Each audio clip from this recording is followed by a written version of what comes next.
Hi, I'm Pastor Shegun Ayegusi, missionary and pastoral trainer here in Jos in Nigeria. And this week, I'm going to share with you the story of a pastor whose journey reflects the work that God is doing through our ministry here in Nigeria at the Gathering Faith Leadership Network. On the night of June 15th, 2023, Pastor Emmanuel Makama was asleep with his family in their village in a place called Barking Ladi when armed extremists stormed their community. And in the chaos and the gunfire, he managed to pull 2 out of his 5 children to safety, but he lost his wife and 3 other children on that fateful night.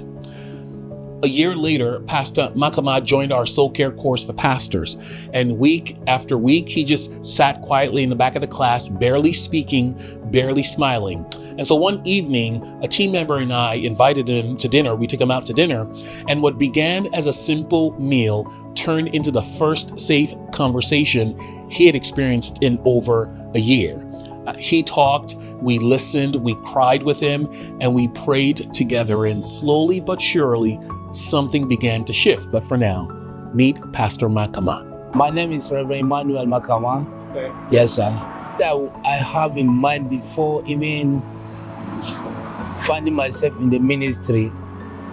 The call that God called me, He promised me that He will always be with me.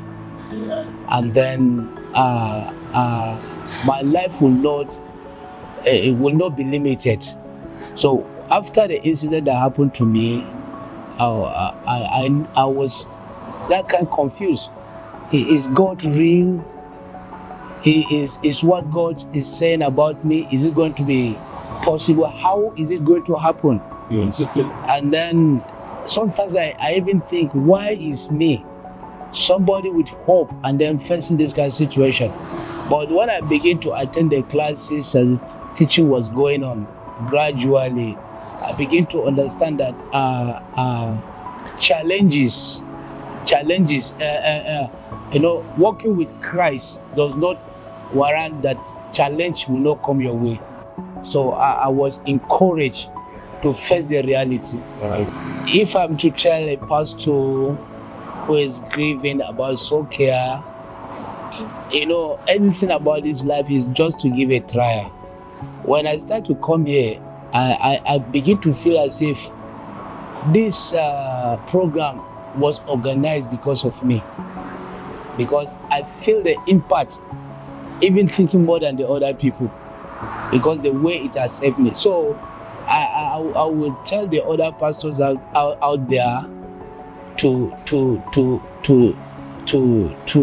come and give a try. Because when they begin to receive the teaching, they will forget about the past, and then they will have a new hope. Yes. In the weeks that followed, he began joining in on class conversations and began participating in the discussions. His voice returned, his smile returned, and by God's grace, hope, though still fragile, began to grow.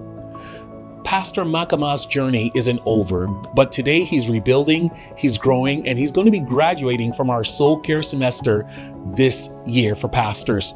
And it's for pastors like him and many others that we're working to build a new pastoral training facility that we'll tell you more about next week.